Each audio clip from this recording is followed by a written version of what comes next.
క్రీస్తునాథునియందు మిక్కిలి ప్రియమైనటువంటి దివ్యవాణి ప్రేక్షకులందరినీ ఆత్మలో జీవనం కార్యక్రమంలోనికి ప్రేమపూర్వకముగా ఆహ్వానిస్తున్నాను.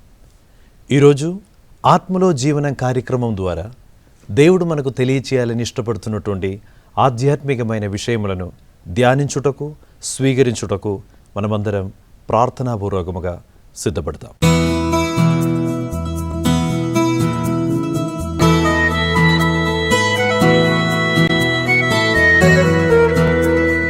ప్రియమైనటువంటి సహోదరి సహోదరులారా, ఈరోజు ఆత్మలో జీవనం కార్యక్రమం ద్వారా దేవుడు మనకు తెలియచేయాలని ఇష్టపడుతున్నటువంటి అద్భుతకరమైన ఒక వాక్యము ఐసయా గ్రంథం 58వ అధ్యాయం 11వ వాక్యం. ఐసయా గ్రంథం 58వ అధ్యాయం 11వ వాక్యం. దేవుడు ఐసయా ప్రవక్త ద్వారా ఇశ్రాయేల్ ప్రజలకు తెలియచేసినటువంటి అద్భుతకరమైన వాక్యము ఈరోజు ఆత్మలో జీవన కార్యక్రమం ద్వారా దేవుడు మనతో కూడా చెప్తూ ఉన్నాడు. ఆ వాగ్దానము మనందరికీ కూడా ప్రసాదించుటకు దేవుడు సిద్ధపడుతున్నాడు. ఆ వాగ్దానమేమనగా, ఇదిగో నేనెల్లప్పుడూ మిమ్ము నడిపింతును, మీ అక్కరులు తీర్చి మీకు సంతృప్తిని ఒసగును. ఆనాడు దేవుడు ఇశ్రాయేల్ ప్రజలకు ఇచ్చినటువంటి అద్భుతకరమైన ఒక వాగ్దానము, ఐసయా ప్రవక్త ద్వారా దేవుడు ఇశ్రాయేల్ ప్రజలకు ప్రసాదించిన ఒక గొప్ప వాగ్దానము, వాళ్ళ జీవితంలో నెరవేర్చినటువంటి ఒక వాగ్దానము. ఇదిగో ఈరోజు మనకు దేవుడు ఒక వాగ్దానముగా మనతో చెప్తున్నారు. ఇదిగో నేను మిమ్మలను ఎల్లప్పుడూ నడిపింతును, మీ అక్కరులు తీర్చి మీకు నేను సంతృప్తిని ఒసగును వాగ్దానం ఇచ్చి ఈరోజు దేవుడు మనందరిని దీవిస్తున్నారు. అయితే ప్రియమైనటువంటి సహోదరి సహోదరులారా, మనందరికీ తెలుసు ఈ లోక జీవితం అనేది అది ఒక ప్రయాణము. ఈ లోకములో ఉన్నటువంటి ప్రతి ఒక్క వ్యక్తి ఒక ప్రయాణములో ఉన్నాం. మనమందరం ఈ ప్రపంచంలో, ఈ లోకములో బాటసారులం. మన జీవితాన్ని మనం ఇదొక ప్రయాణముగా దేవునిలోనికి నడుచుకునే వెళ్తున్నాం. విశ్వాస జీవితం అనగా అది ఒక విశ్వాస జీవిత ప్రయాణం అని పునీతులు చెప్తూ ఉంటారు. అయితే జీవితము ఒక ప్రయాణం అయితే ఈ ప్రయాణాన్ని ముందుకు కొనసాగించుటకు మనకు ఏమేమి అవసరము? మన విశ్వాస జీవితాన్ని ప్రత్యేకంగా దేవుని బిడ్డలమైన మనమందరం కూడా ఈ విధముగా మనం తెలుసుకుందాం. మన విశ్వాస జీవితం అనగా అది ఒక విశ్వాస జీవిత ప్రయాణము.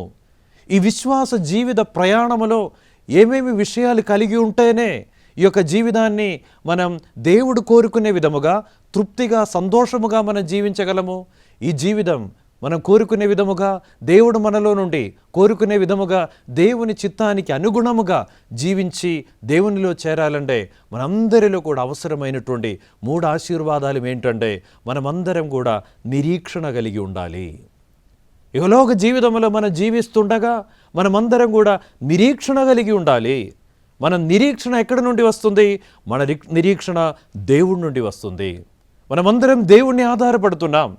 అందుకే దావీదు చెప్తుంటారు, నేను కొండల వైపు నేను కన్నులెత్తుచున్నాను, నాకు సహాయం ఎచ్చడ నుండి నాకు సహాయం వస్తుంది? ఆకాశం భూమిని సృష్టించిన ప్రభువు నుండే నాకు సహాయం వస్తుంది. 121వ కీర్తనం 1వ వాక్యములో దావీదు ఆ విధముగా చెప్తూ ఉంటారు. సో మన విశ్వాస జీవితంలో కూడా మనం నిరీక్షణ లేకపోతే మన జీవితం అనేది భయంకరమైన మానసికమైన ఒత్తిడికి బానిసలైపోతుంటాము.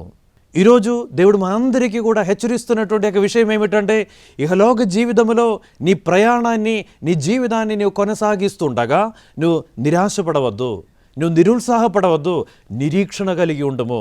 నేను మిమ్మల్ని నడిపింతును, నీకు అవసరమైనదంతా నేను నీకు సమకూర్చి, నీకు అవసరమైనదంతా నేను నీకు ప్రసాదించి, నిన్ను తృప్తిపరచి నడిపించుకునే బాధ్యత నేను చూసుకుంటామని దేవుడు ఈరోజు ఈ వాక్య పరిచర్య ద్వారా మనకు తెలియచేస్తూ ఉన్నది.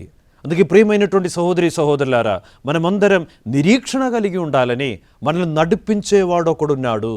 మన మీద శ్రద్ధ నిలిపి మన క్షేమము కోసము పథకాలు, మన క్షేమము కోసము కలిగినటువంటి ప్రమాణములు కలిగినటువంటి ఒక దేవుడు మనల్ని నడిపిస్తున్నారు. అందుకే మనమందరం నిరీక్షణతో ఈ జీవిత ప్రయాణాన్ని కొనసాగించాలని దేవుని వాక్యం ఈరోజు మనలందరినీ హెచ్చరిస్తున్నది.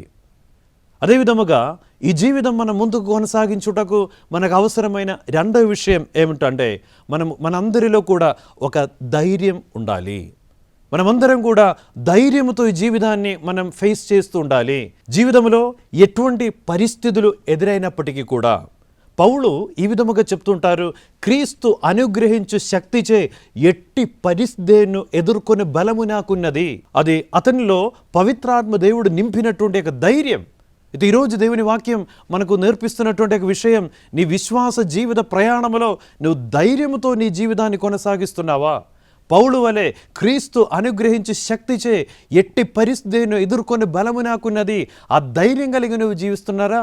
లేకపోతే ఒక్కొక్క రోజు ధైర్యం కోల్పోయిన పరిస్థితిలో, ఒక్కొక్క రోజు ఉత్సాహం కోల్పోయి, ఒక్కొక్క రోజు క్షీణించిపోతున్నటువంటి ఒక జీవితంతో నువ్వు జీవితాన్ని ముందుకు కొనసాగిస్తున్నావా? న్యాయాధిపతుల గ్రంథము 5వ అధ్యాయం 21వ వాక్యం ఈ విధముగా సెలవిస్తున్నది, నా ప్రాణమా బలముతో సాగిపోవాలి. నా ప్రాణమా బలముతో సాగిపోవాలి. జీవితంలో ఎన్నెన్ని క్లిష్ట పరిస్థితులు ఎదురైనా కూడా, జీవితంలో ఎటువంటి గలిబిలి వాతావరణాలు జీవితంలో ఎదురైనప్పటికీ కూడా దేవుని వాక్యం మనకు నేర్పిస్తున్నటువంటి ఒక విషయం ఏమిటంటే, దేవుని బిడ్డలమైన నీవు ధైర్యముగా ముందుకు వెళ్ళాలి. యోబు జీవితంలో ఎన్నెన్నో కష్టాలు ఎదురైనప్పుడు, కుష్ఠరోగం ఎదురైనప్పుడు, అతని ఆస్తిపాస్తులంతా కూడా నాశనం అయిపోయినప్పుడు, ఇంట్లో చెప్పుకోలేనటువంటి బాధలకు అతని జీవితము గురి అయిన సమయంలో కూడా అతడు మాత్రం ఏమాత్రం అధైర్యపడలేదు. ధైర్యముగా నా దేవుడు, నా విమోచకుడు సజీవుడై ఉన్నాడనేటువంటి ఆ నమ్మకముతో, ధైర్యముతో వాటినన్నిటినీ కూడా అధిగమించుకొని వెళ్ళే ఒక కృప కలిగి యోబు జీవించాడు. అయితే ఈరోజు దేవుని వాక్యం మనందరినీ కూడా గుర్తించుకునేటువంటి ఒక విషయం ఏమిటంటే, ఇహలోక జీవితంలో మనం ధైర్యముతో మనం ముందుకు వెళ్ళాలి. మూడవదిగా, మన విశ్వాస జీవితాన్ని మనం ముందుకు కొనసాగించుటకు మనకు అత్యంత అవసరమైనటువంటి ఒక విషయం ఏమిటంటే, మనందరం కూడా బలం కలిగి ఉండాలి. ఆధ్యాత్మికమైన బలం కలిగి ఉండాలి, శారీరకమైన బలం కలిగి ఉండాలి, ఆధ్యాత్మికమైన బలం కలిగి ఉండాలి. దేవుని వాక్యము ఈ విధముగా మనకు నేర్పిస్తూ ఉంటాయి.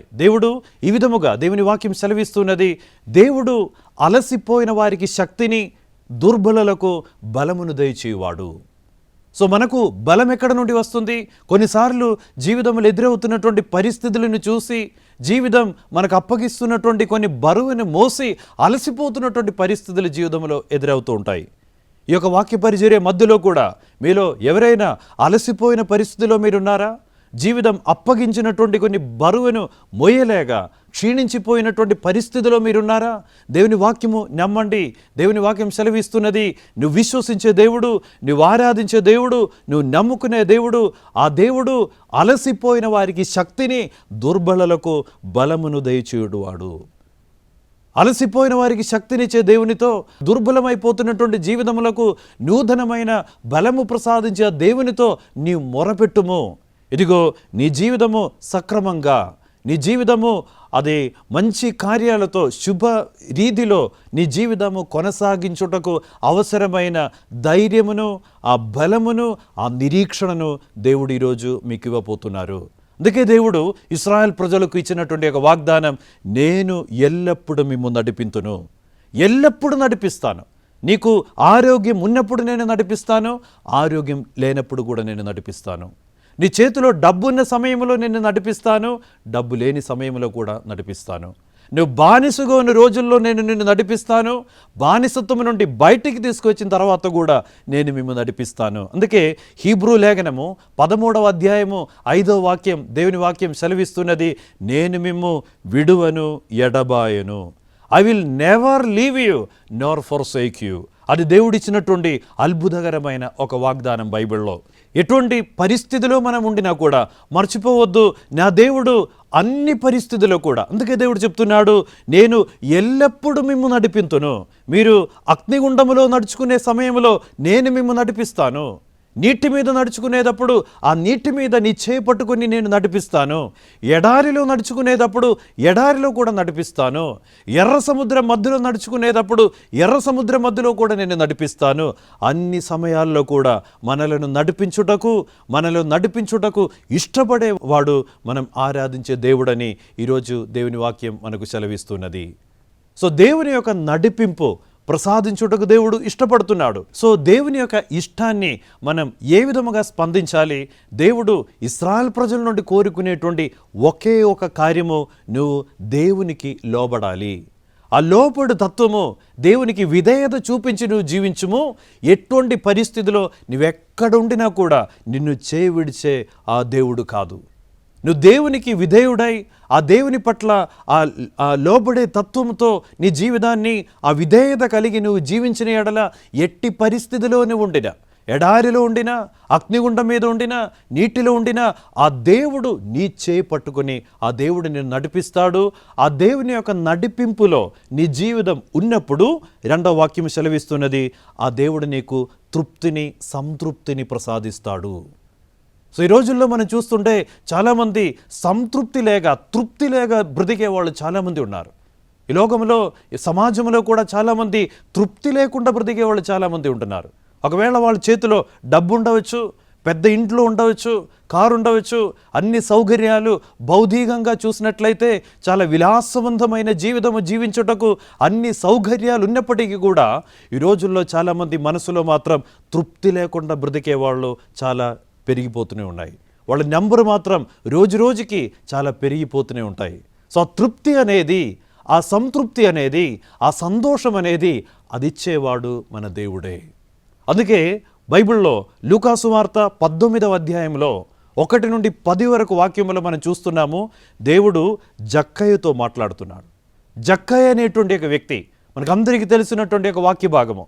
జక్కయ్య అతడు ఒక సుంకరి, ఒక గవర్నమెంట్ ఎంప్లాయీ అని చెప్పవచ్చు.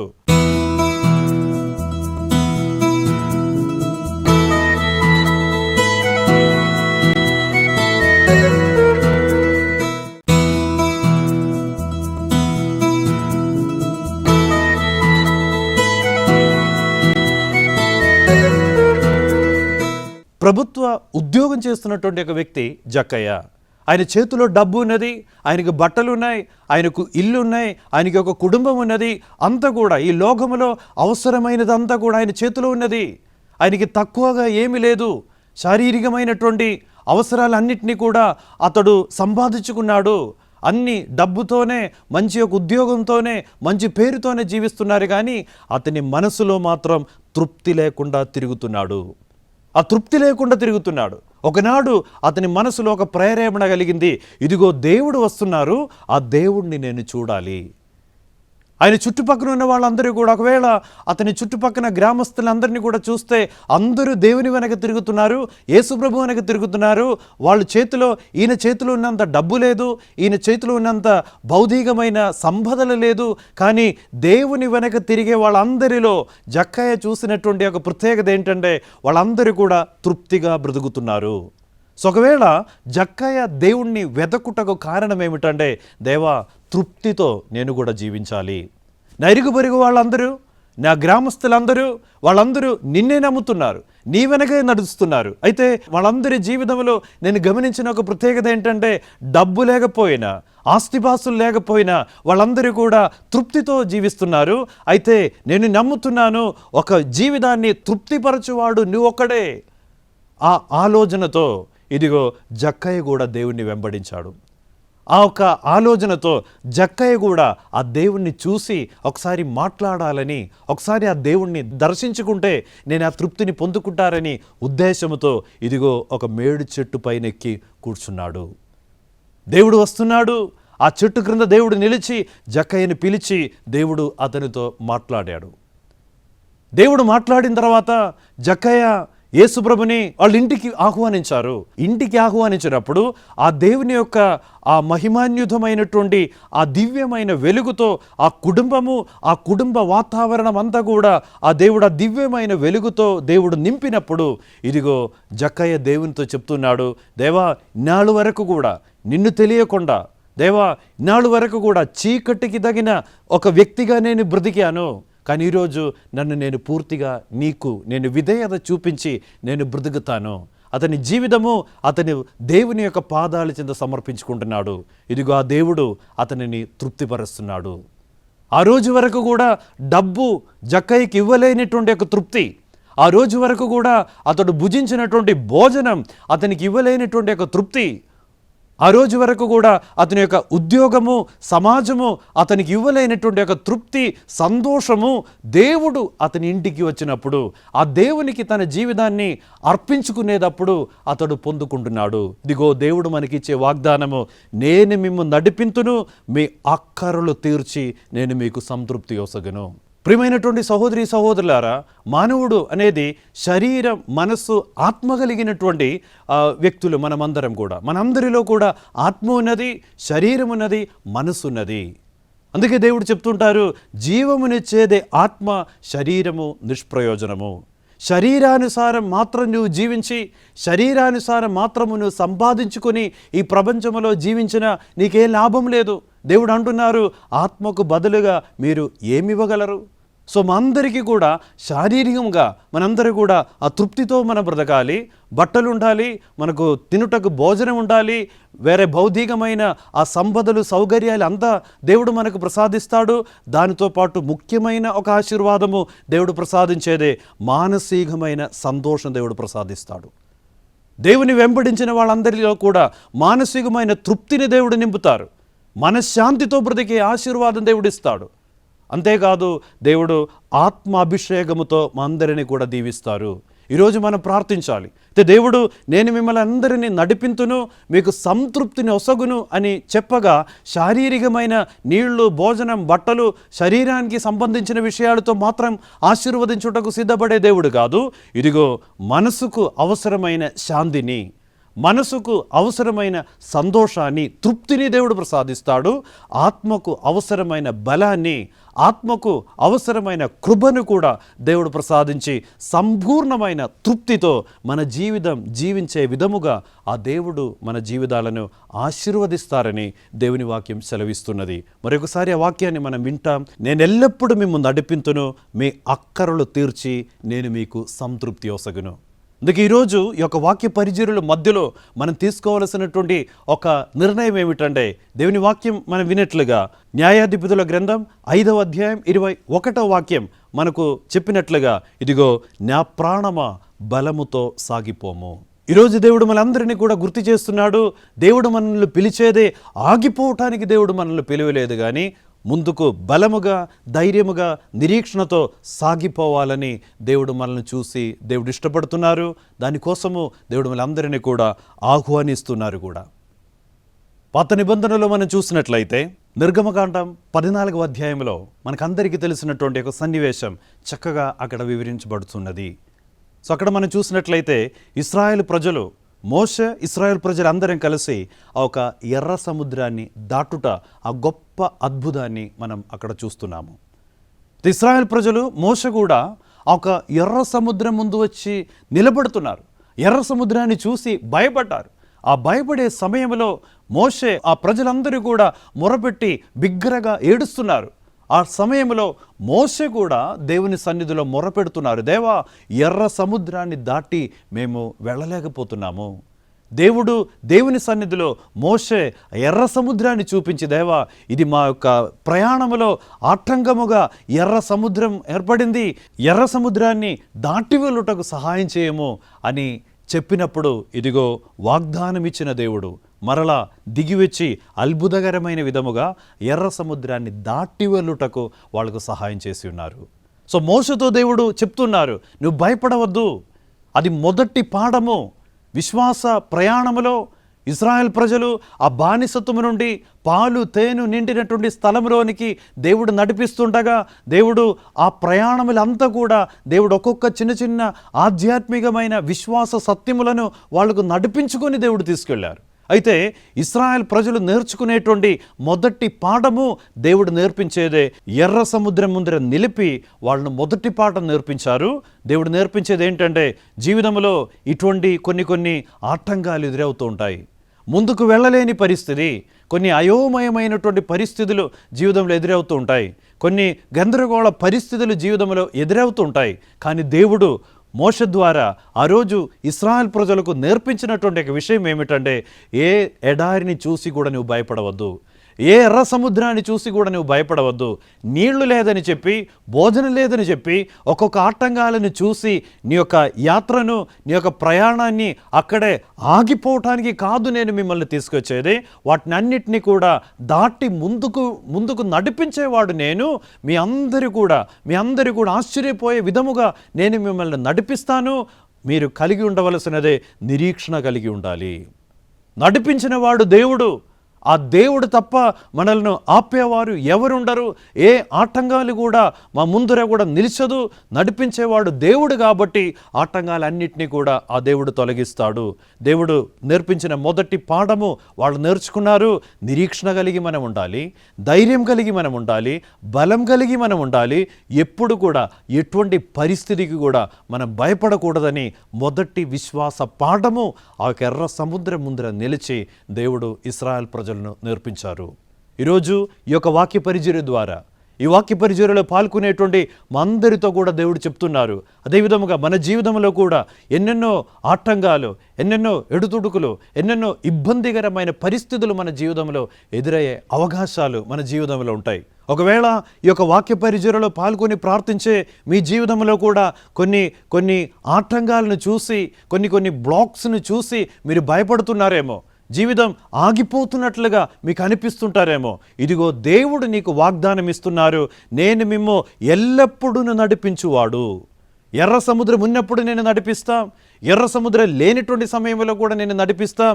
నువ్వు చేయవలసినది ఎర్ర సముద్రం వైపు నువ్వు చూడవద్దు, కానీ నిన్ను నడిపించే దేవుని వైపు చూడము. హీబ్రూ లేఖనములో 12వ అధ్యాయం 2వ వాక్యములో దేవుని వాక్యం సెలవిస్తున్నది, క్రీస్తు మీద దృష్టి నిలిపి నీ ప్రయాణాన్ని కొనసాగించుకో. ఎప్పుడు మన జీవితం ఆగిపోతుంది? సమస్యల వైపు చూసేటప్పుడు జీవితం ఆగిపోతుంది. కానీ సమస్యలు ఎదురయ్యేటప్పుడు మనం చూడవలసినది సమస్యల వైపు కాదు, దేవుని వైపు చూడము. కీర్తన గ్రంథం 16వ అధ్యాయం 8వ వాక్యములో దావీదు ఈ విధముగా చెప్తున్నాడు, నేను ప్రభువును నిత్యము నా కనుల ఎదుట నిలుపుకుంటాను. నా దేవుణ్ణి నేను ఎప్పుడు కూడా నా కనుల ఎదుట నిలుపుకుంటాను. నా జీవితంలో ఎంత పెద్ద పోరాటానికి నేను వెళ్ళినా, ఎంత యుద్ధానికి వెళ్ళినా నేను చూసేదే సైన్యాన్ని కాదు, నేను చూసేదే పెద్ద పెద్ద రాజుల్ని కాదు. అతడు చెప్తున్నాడు, నేను ఎప్పుడు కూడా నా ప్రభువుని నా కనుల ఎదుట నిలుపుకుందను. అది ఒక మంచి ఆధ్యాత్మికమైన ఒక నిర్ణయం. ఈరోజు దేవుడు మనందరినీ కూడా ఆహ్వానిస్తున్నారు. మన జీవితంలో కూడా ఎల్లప్పుడూ ప్రభువుని నీ కనుల ఎదుట నిలుపుకుందుము. ఆ దేవుని వైపు చూడము.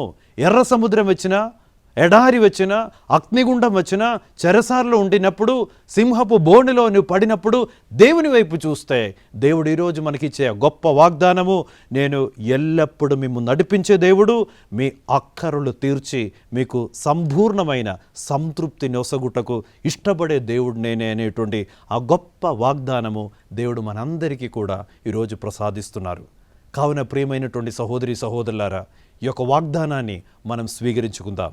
మనం విశ్వసించే దేవుడు, ఆరాధించే దేవుడు, మనం వెంబడిస్తున్నటువంటి దేవుడు మనలను ఎల్లప్పుడూ ఎట్టి పరిస్థితిలో మనం ఉండినా కూడా నడిపించాలని ఇష్టపడే దేవుడు, చేయి విడిచేవాడు కాదు. కాబట్టి సమస్యలు ఎదురయ్యేటప్పుడు, ఆటంకాలు ఎదురయ్యేటప్పుడు సమస్యల వైపు చూడకుండా, ఆటంకాల వైపు చూడకుండా దేవుని వాక్యం సెలవిచ్చినట్లుగా క్రీస్తు వైపు, క్రీస్తు మీద దృష్టిని నిలిపి అద్భుతకరమైన విధముగా మన జీవిత ప్రయాణాన్ని పూర్తి చేయుటకు తగినటువంటి ఆ కృప కోసం మనం ప్రార్థన చేసుకుందాం.